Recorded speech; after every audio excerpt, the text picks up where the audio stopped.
अस्सलाम वालेकुम। आप देख रहे हैं डॉक्टर फ्री लाइफ।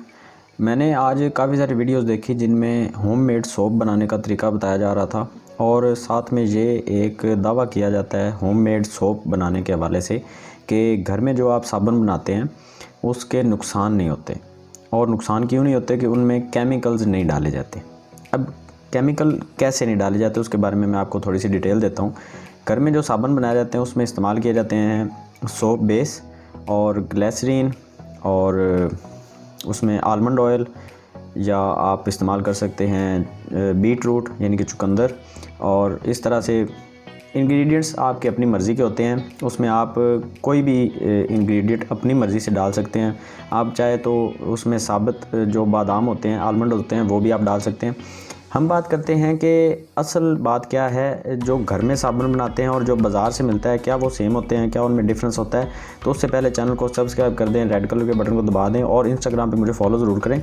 अगर आपका कोई सवाल हो तो इंस्टाग्राम पे आप मुझे मैसेज कर सकते हैं, डीएम कर सकते हैं, आपको जवाब मिल जाएगा। अच्छा, तो हम बात करते हैं होममेड सोप के बारे में कि होममेड सोप में और बाज़ार के सोप में फ़र्क क्या होता है। जो हमें बाज़ार से सोप मिलता है उसमें सारी चीज़ों को मिक्स करते हैं, सोप बेस उसमें यूज़ नहीं होती। उसमें वो सारी चीज़ों को मिक्स करके रख देते हैं और वो एक साबुन की शक्ल में हमें बाज़ार से मिल जाता है। उसमें लक्स है, सेफगार्ड है, डिटॉल है, काफ़ी सारी कंपनीज़ हैं। वो ऑफिशियली ये अपनी कंपनीज़ चला रही हैं और काफ़ी अच्छे साबुन बना के दे रहे हैं। लेकिन मैंने आपको तकरीबन अपनी हर वीडियो में जिसमें मैंने कुछ ब्यूटी टिप्स वगैरह बताए हैं उसमें मैंने ये ज़रूर ये बताया हुआ है कि साबुन आपने इस्तेमाल नहीं करना चेहरे पे। और उसकी मैंने एक वजह ये बताई थी कि उसमें कास्टिक का इस्तेमाल होता है और जो कास्टिक है वो आपकी स्किन के लिए हार्मफुल है, वो ठीक नहीं है। और कास्टिक जब भी आप इस्तेमाल करते हैं, अगर आपकी स्किन एक्नी प्रोन है तो आपको एक्नी बहुत ज़्यादा हो जाएंगे। अगर आपकी स्किन बिल्कुल फ्रेश है, ऑयली है, या नॉर्मल है, या ड्राई है, एक्नी नहीं है, फिर भी आपको थोड़े बहुत एक्नी आ जाएंगे अगर आप साबुन का रेगुलर इस्तेमाल करते रहते हैं। कोई चंद लोग ऐसे भी हैं जो साबुन का बहुत लंबे अरसे से इस्तेमाल कर रहे हैं और उनको एक्नी या पिंपल वगैरह की प्रॉब्लम नहीं होती, ना पिगमेंटेशन होती है। लेकिन हर कोई इतना खुशनसीब नहीं होता, हर किसी की स्किन इतनी अच्छी और इतनी कामयाब नहीं होती। उसके पीछे कुछ और बातें होती हैं, उसकी डिटेल में आज नहीं जाएंगे। खैर, जो घर में साबुन बनाते हैं उसमें मैंने आपको बता दिया कि उसमें जो चीज़ें डालते हैं सोप बेस वगैरह डालते हैं, यानी कि साबुन की बेस होती है जिसकी झाग बनती है और जो एक साबुन की शक्ल की होती है, लेकिन हम उसमें मज़ीद इंग्रेडिएंट्स डाल के इस्तेमाल कर सकते हैं। और हमारे ज़हन में ये होता है कि हमने इसमें 3-4 चीज़ें तो डाली हैं, आलमंड ऑयल डाल दिया, गुलाब की पत्तियां डाल दी, बीट रूट डाल दिया, हमने इसमें ग्लिसरीन डाल दी। इनमें कोई भी चीज़ नुकसानदेह तो नहीं है, साफ ज़ाहिर है। लेकिन प्रॉब्लम जहाँ पे आती है, जो हम सोप बेस डालते हैं, आप उसके थोड़े से इंग्रेडिएंट्स ज़रा चेक करें कि उसमें क्या होता है। और सोप बेस बनाने में अगर कास्टिक का इस्तेमाल किया जाता है तो हमारे साबुन में कास्टिक तो फिर से आ गया। हम अगर ये समझ रहे हैं कि सोप में कास्टिक हमने इस्तेमाल नहीं किया तो ये हमारी गलत फहमी है। आप ये चेक करें कि सोप बेस किस तरह से बनाते हैं। How to make soap base आप इंटरनेट पे सर्च करें, यूट्यूब पे आपको काफ़ी सारी वीडियोस मिल जाएंगी। उसमें यह बताया जाता है कि उसमें SLS होता है, यानी कि सोडियम लोरेट सल्फेट, जो शैम्पू में, साबुन में, सर्फ यानी कि आपके डिटर्जेंट में इस्तेमाल किया जाता है। सल्फ़ेट जिसको हम कहते हैं, हम नॉर्मल रूटीन वाइज ज़बान में हम कहते हैं कि ये चीज़ सल्फ़ेट वाली है। जिस तरह से शैम्पू होते हैं सल्फ़ेट फ्री होते हैं या सल्फ़ेट वाले होते हैं, उसी तरह से साबुन जो है उन सब में सल्फ़ेट का इस्तेमाल होता है, SLES यानी कि सोडियम लोरेट सल्फ़ेट। अच्छा, ये चीज़ भी उसमें आ गई जो नुकसानदेह है। ये मैं आपको बता रहा हूँ जो साबुन की बेस है जिस पे आप साबुन बनाते हैं, ठीक है ना। आप अपने इंग्रेडिएंट्स उस बेस में मिक्स करते हैं, फिर साबुन तैयार होता है। और जो बेस है उसमें कास्टिक भी है। कास्टिक को पानी में मिक्स करते हैं, वो जब हल हो जाता है तो उसको उसमें डाल देते हैं। और बेस बनाने में कुछ 3 चीज़ें आई थिंक इस्तेमाल होती हैं, जिनमें एक सल्फ़ेट है, एक कास्टिक है और साथ में परफ्यूम है। वो तो एडिशनल है, वो आप डालें तो भी ठीक है, ना डालें तो भी ठीक है, वो तो आपकी स्मेल के लिए है ना। आप अगर खुशबू डालना चाहते हैं तो ठीक है, डाल लें। इसके अलावा जो उसमें 3 चीज़ें हैं वो एक सल्फ़ेट और कास्टिक और ऑयल है, कोई भी आप इस्तेमाल कर सकते हैं जो जमने वाला ऑयल होता है।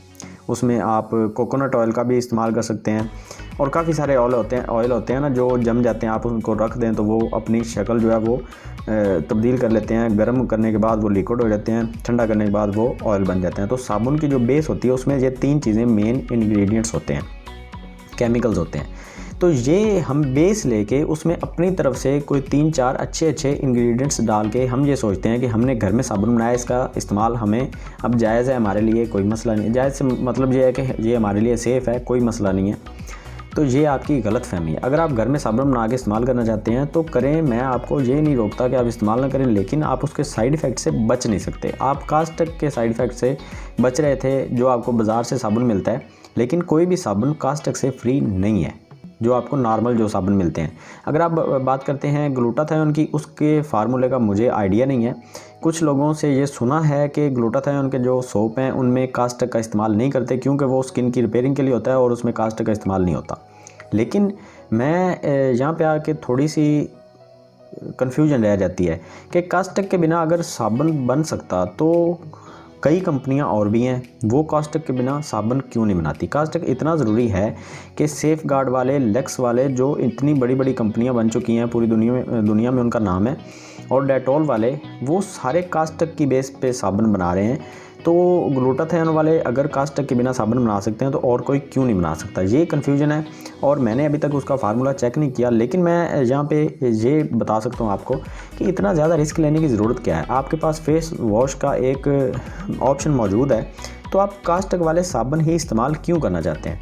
जितने भी मुझे एक्नी प्रोन वाले लोग मैसेज करते हैं वो सारे के सारे साबुन इस्तेमाल कर रहे होते हैं, और मैं हैरान हूँ कि मैंने अपनी कई वीडियो में बताया भी है और लोग वो वीडियो देख के नीचे कमेंट में पूछ रहे होते हैं कि भाई मैं ये साबुन इस्तेमाल कर रहा हूँ, ये मैं कर सकता हूँ कि नहीं। भाई मैंने एक वीडियो में बात क्लियर कर दी कि ये साबुन या कोई भी साबुन, वो साबुन ये जो भी आप इस्तेमाल कर रहे हैं, कोई भी आप इस्तेमाल ना करें। इतना रिस्क लेने की क्या ज़रूरत है। हमारे पास ऑप्शन है फेस वॉश वाला, कोई भी फेस वॉश आप इस्तेमाल करें उसमें कास्टिक नहीं होता। तो उसमें भी मैंने एक आपको थोड़ा सा ये बता दिया था कि जो मेडिकेटेड फेस वॉश हैं वो थोड़े से ज़्यादा सेफ़ हैं, जो आपको कॉस्मेटिक वाले मिलते हैं वो भी सेफ़ हैं, लेकिन वो उनसे इतनी ज़्यादा प्रॉब्लम नहीं होती जितनी कि सोप से हो जाती है। तो साबुन को इस्तेमाल ना किया करें, और अगर आप एक्ने से बचना चाहते हैं तो साबुन को छोड़ दें। अगर आपका दिल करता है कि आपका चेहरा ख़राब ही रहे तो फिर आपकी मर्ज़ी है।